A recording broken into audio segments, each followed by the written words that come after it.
So I was born and raised in Singapore, and I want to share with you a story of my life in Singapore when I was about 5 years old.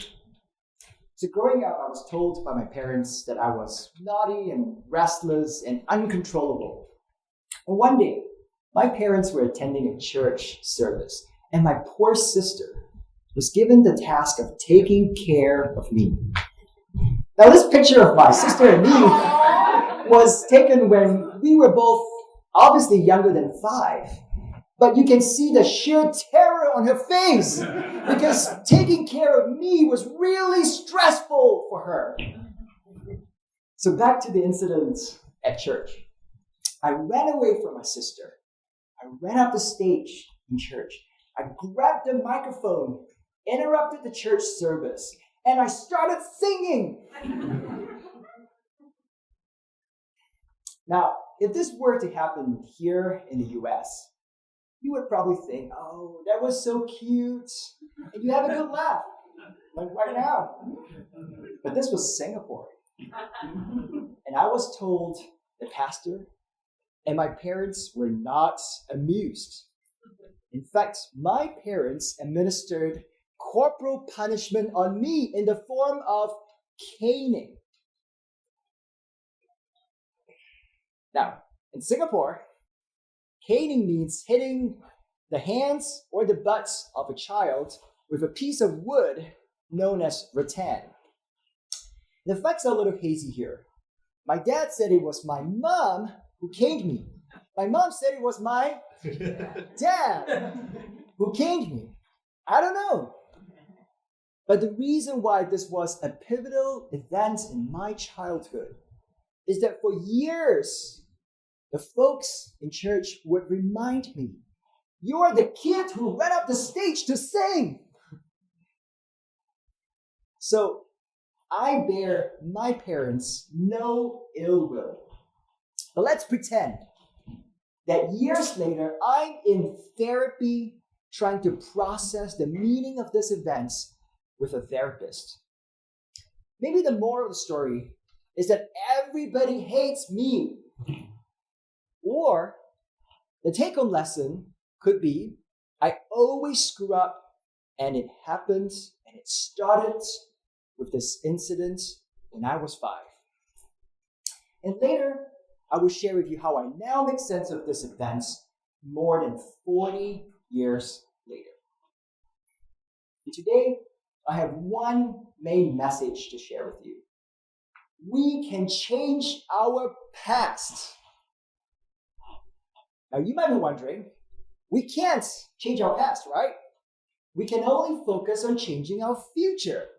That's what you've been told. And today, I hope to convince you, to persuade you that we can indeed change our past.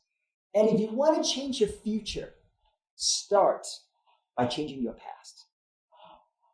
So the key to changing our past is recognizing that what we call our past consists of objective events that actually happened. But it also includes our memories, interpretations, emotions, the language we use, and the stories we tell ourselves. All of these are subjective and can be changed. Have you ever been in a situation where you and someone else experience the same events, and yet you have dramatically different memories or interpretations of what happened? That's an example of how our past is subjective.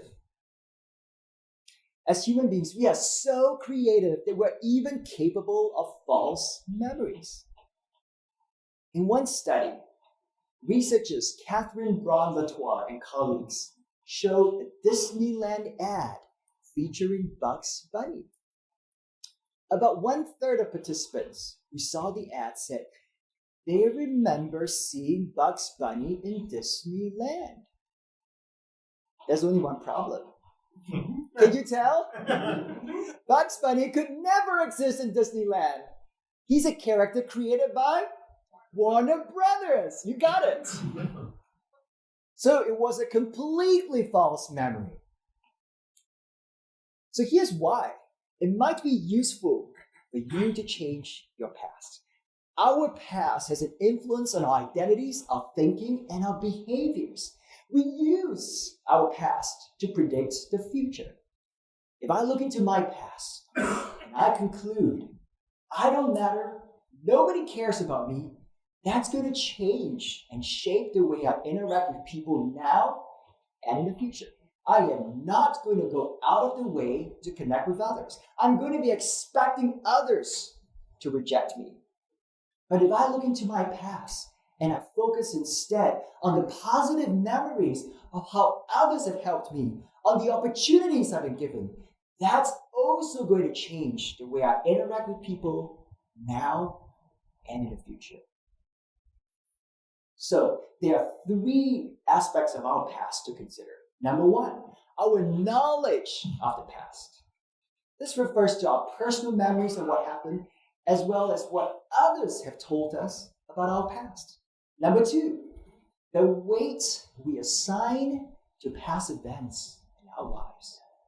Of all the millions of events in your life, which do you consider the most important, and which do you think about all the time? Number three, the meanings of our past experiences. This refers to our interpretations of what happened. What does this event in my past say about me, other people, or the world?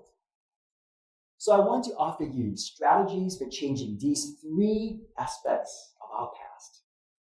Strategy number one, don't assume that your knowledge of the past is the only version of the truth. Recognize that our memories are imperfect. You just have to remember Bugs Bunny and Disneyland. So how do we challenge our knowledge of the past? That's really hard.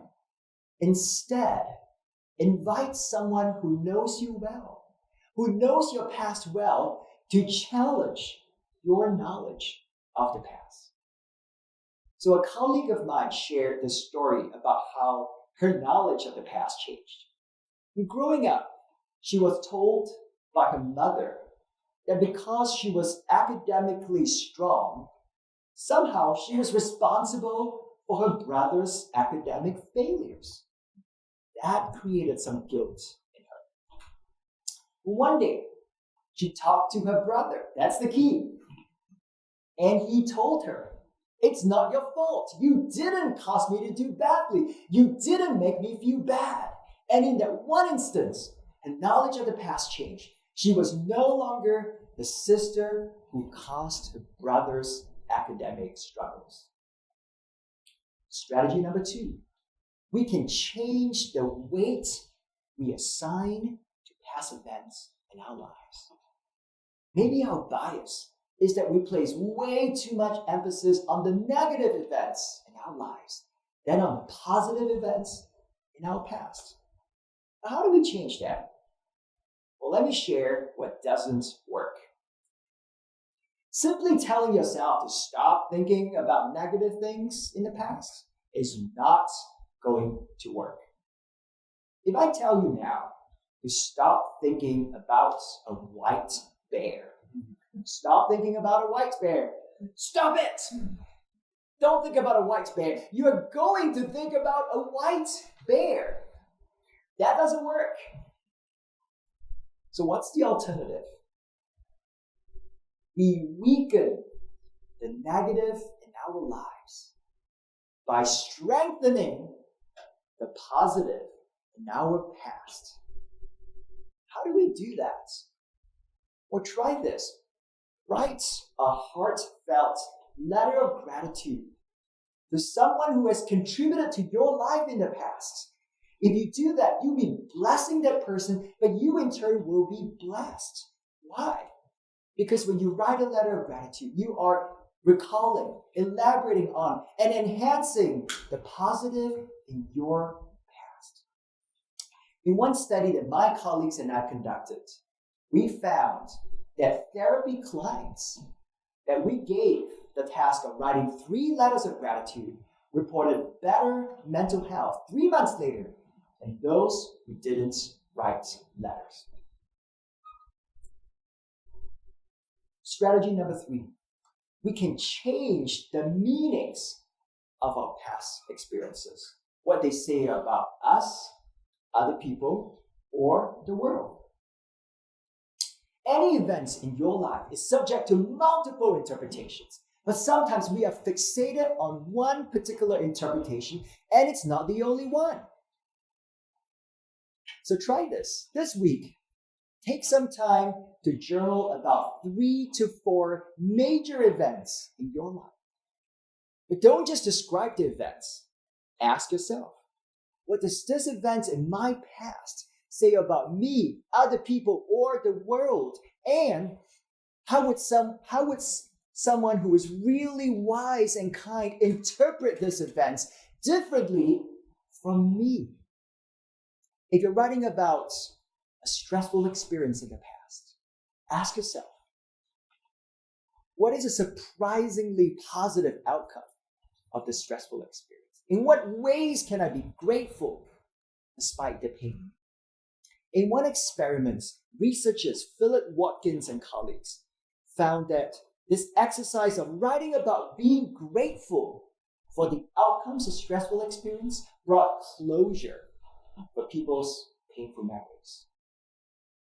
So I want to return to the incident when I was 5 years old and I ran up the stage in church to sing. Once upon a time, I used to think that event meant that I'm a troublemaker. I cause problems for people. But my interpretation of that event has changed. And to explain this, I want to share with you a little secret about me. Can you keep secrets? Maybe. All right. I've never had a fear of public speaking. Now, put me in a room with 5 strangers and I get really anxious. Put me in front of 1,000 people and I have no fear. I don't know why. There's something wrong with my brain. Now, to be clear, I'm not actually good at public speaking. Uh-oh. And that could be a problem because sometimes I talk way too much in public. Right now, I can hear the organizers of TEDx whispering to my ear, "Joel, hurry up, stop talking." But I've learned to see this lack of fear of public speaking as a gift. And it's a gift that I can use as a force for good. I can use it to teach, to inspire, and maybe to give a TED talk. And this incident, when I was 5 years old, now serves as the first signal to me that I've been given this gift and I feel blessed. So when we change our past, it changes our overall assessment of our lives. Maybe we used to think, bad things always happen to me. But when you change your past, the new version of your story could be bad things often happen to me, but I always bounce back. But changing your past isn't just about the power of positive thinking. Changing my past has meant recognizing that whatever success I've had in life isn't just about my personal efforts, but also to the many gifts and opportunities I've received throughout my life for which I can't take credit. That changes my response from pride to gratitude. So friends, our past, your past is not set in stone. You can be a mental time traveler and enter your past to change it. We can change our knowledge of the past, the weight we assign to past events, the meanings of our past experience. And when we change our past, we also change our present lives. And when we change our present, we change the future. Thank you.